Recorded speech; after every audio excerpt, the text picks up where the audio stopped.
अब मैं प्राथमिकता 5 पर आती हूं। माननीय अध्यक्ष महोदय, हरित विकास। माननीय प्रधानमंत्री ने पर्यावरण के प्रति सजग जीवन शैली के आंदोलन को गति देने के लिए लाइफ अथवा पर्यावरण के लिए जीवन शैली की संकल्पना प्रस्तुत की है। भारत हरित उद्योग और आर्थिक परिवर्तन को लाने के लिए वर्ष 2070 तक पंचामृत तथा निवल शून्य कार्बन उत्सर्जन की ओर दृढ़ता से आगे बढ़ रहा है। यह बजट हरित विकास पर दिए गए हमारे विशेष ध्यान पर आधारित है।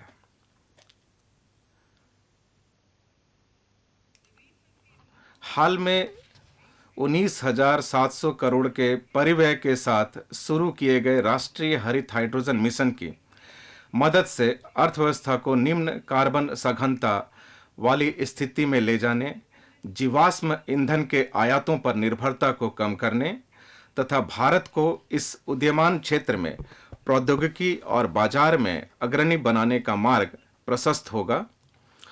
हमारा लक्ष्य है वर्ष 2030 तक 5 MMT का वार्षिक उत्पादन हासिल करना।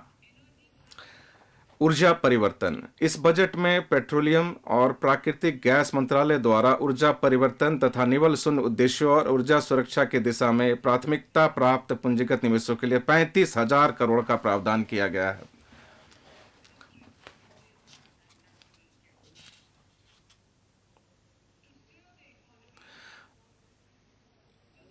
अर्थव्यवस्था को धारणीय विकास के मार्ग पर ले जाने के लिए 4,000 MWH की क्षमता वाली बैटरी ऊर्जा भंडारण प्रणालियों को व्यवहार्यता अंतर निधियन के माध्यम से सहायता दी जाएगी। पम्प्ड स्टोरेज परियोजनाओं के लिए एक विस्तृत कार्य ढांचा भी तैयार किया जाएगा। नवीकरणीय ऊर्जा का निष्क्रमण। लद्दाख से 13 गीगावाट नवीकरणीय ऊर्जा के निष्क्रमण और ग्रिड एकीकरण के लिए अंतरराज्यीय पारेषण प्रणाली 20,700 करोड़ के निवेश के साथ निर्मित की जाएगी, जिसमें 8,300 करोड़ की केंद्रीय सहायता शामिल है। हरित ऋण कार्यक्रम। व्यवहारगत परिवर्तन को बढ़ावा देने के लिए पर्यावरण संरक्षण अधिनियम के तहत हरित ऋण कार्यक्रम को अधिसूचित किया जाएगा। इससे कंपनियों, व्यक्तियों और स्थानीय निकायों को पर्यावरण की दृष्टि से संधारणीय और उत्तरदायित्वपूर्ण कार्य करने के लिए प्रोत्साहन मिलेगा और ऐसे क्रियाकलापों के लिए अतिरिक्त संसाधन जुटाने में मदद मिलेगी। पृथ्वी माता के पुनरुद्धार, इसके प्रति जागरूकता, पोषण और सुधार हेतु प्रधानमंत्री कार्यक्रम PM प्रणाम राज्यों और संघ राज्य क्षेत्रों को रासायनिक उर्वरकों के संतुलित प्रयोग तथा इनके स्थान पर वैकल्पिक उर्वरकों के प्रयोग को बढ़ावा देने के लिए प्रोत्साहित करने हेतु शुरू किया जाएगा।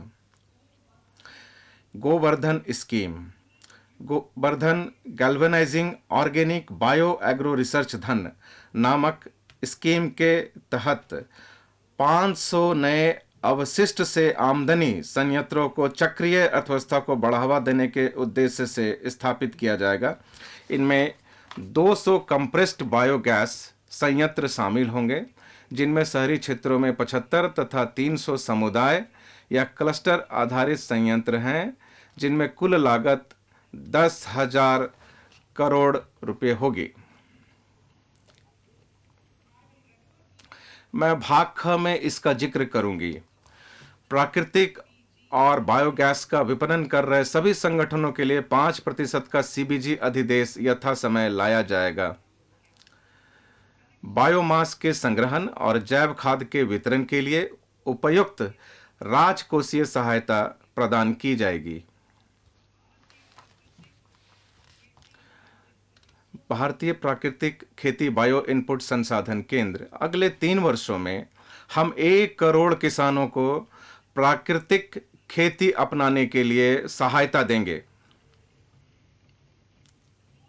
इसके लिए माननीय अध्यक्ष महोदय, राष्ट्रीय स्तर पर वितरित सूक्ष्म उर्वरक और कीटनाशक विनिर्माण नेटवर्क बनाते हुए 10,000 बायो इनपुट रिसोर्स केंद्र स्थापित किए जाएंगे।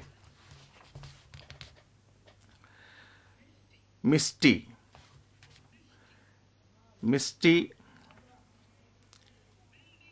वन रोपण में भारत को मिली सफलता के आधार पर मनरेगा, CAMPA कोष और अन्य स्रोतों के बीच तालमेल के माध्यम से तटीय रेखा के साथ साथ और लवण भूमि पर जहां भी व्यवहार्य हो मैंग्रोव पौधारोपण के लिए तटीय पर्यावास और ठोस आमदनी के लिए मैंगो पहल मिस्ती की शुरुआत की जाएगी।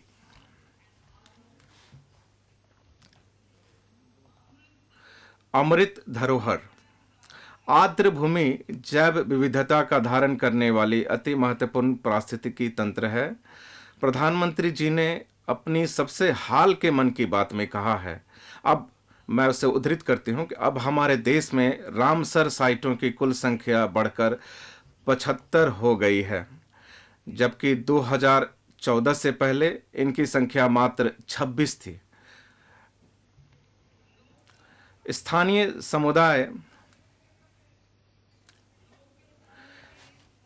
समुदाय संरक्षण के प्रयासों में हमेशा आगे रहे हैं। सरकार अमृत धरोहर स्कीम के माध्यम से इनके विशिष्ट संरक्षण मूल्यों को बढ़ावा देगी। इस स्कीम को आर्द्र भूमि के इष्टतम उपयोग को बढ़ावा देने तथा जैव विविधता, कार्बन स्टॉक, पर्यावरणीय पर्यटन के अवसरों तथा स्थानीय समुदाय के लिए आय सृजन बढ़ाने के लिए अगले 3 वर्षों में कार्यान्वित किया जाएगा।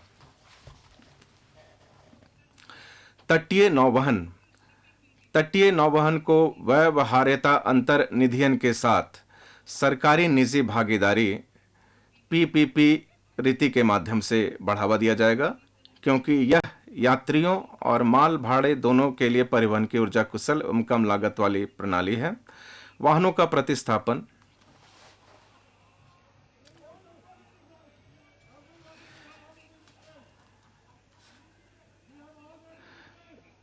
धन्यवाद। प्रदूषण करने वाले पुराने वाहनों को बदलना हमारी अर्थव्यवस्था को पर्यावरण हितैषी बनाने के लिए बहुत आवश्यक है। बजट 2021-22 में उल्लिखित वाहन स्क्रैपिंग की नीति को और बढ़ावा देने के लिए मैंने केंद्र सरकार के पुराने वाहनों को स्क्रैप में देने के लिए पर्याप्त निधियां आवंटित की है। राज्यों को भी पुराने वाहनों और एम्बुलेंसों को बदलने के लिए सहायता दी जाएगी।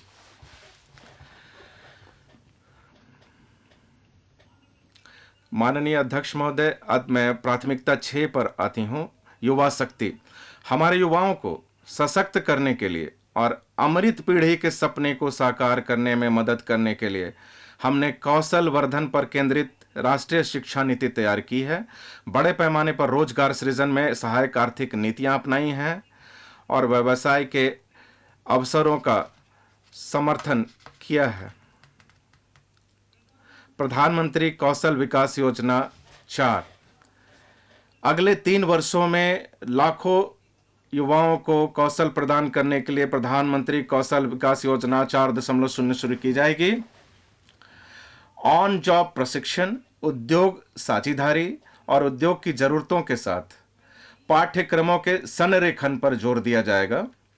यह योजना इंडस्ट्री 4.0 जैसे कोडिंग, AI, कृत्रिम बुद्धिमत्ता, robotics, mechatronics, IoT, 3D printing, ड्रोनों और सॉफ्ट स्किल जैसे नए युग के पाठ्यक्रमों को शामिल करेगी। युवाओं को अंतर्राष्ट्रीय अवसरों के लिए कौशल प्रदान करने हेतु अलग अलग राज्यों में 30 स्किल इंडिया इंटरनेशनल सेंटर स्थापित किए जाएंगे। निम्नलिखित लक्ष्य हासिल करने के लिए एकीकृत स्किल इंडिया डिजिटल प्लेटफॉर्म की शुरुआत कर कौशल वर्धन हेतु डिजिटल तंत्र को और विस्तार प्रदान किया जाएगा। मांग आधारित औपचारिक कौशल वर्धन सक्षम करने, MSME सहित नियोक्ताओं के साथ जोड़ने और उद्यमिता योजनाओं की सुलभता सुगम करने के लिए अखिल भारतीय राष्ट्रीय प्रशिक्षुता प्रोत्साहन योजना के अंतर्गत 3 वर्षों में 47 लाख युवाओं को वृत्तिका सहायता प्रदान करने के लिए डायरेक्ट बेनिफिट ट्रांसफर शुरू किया जाएगा। पर्यटन। माननीय अध्यक्ष महोदय, एक एकीकृत और नवोन्मेषी दृष्टिकोण से कम से कम 50 गंतव्यों का चैलेंज मोड से चयन किया जाएगा। इसके अलावा पर्यटक अनुभव को संवर्धित करने के लिए प्रत्यक्ष connectivity, virtual connectivity, tourist guide, food street और पर्यटक सुरक्षा के उच्च मानक जैसे पहलुओं के अलावा सभी प्रासंगिक पहलुओं को एक ऐप पर उपलब्ध करवाया जाएगा। प्रत्येक गंतव्य को एक संपूर्ण पैकेज के रूप में विकसित किया जाएगा। पर्यटन विकास का फोकस घरेलू पर्यटकों और साथ ही साथ विदेशी पर्यटकों पर होगा।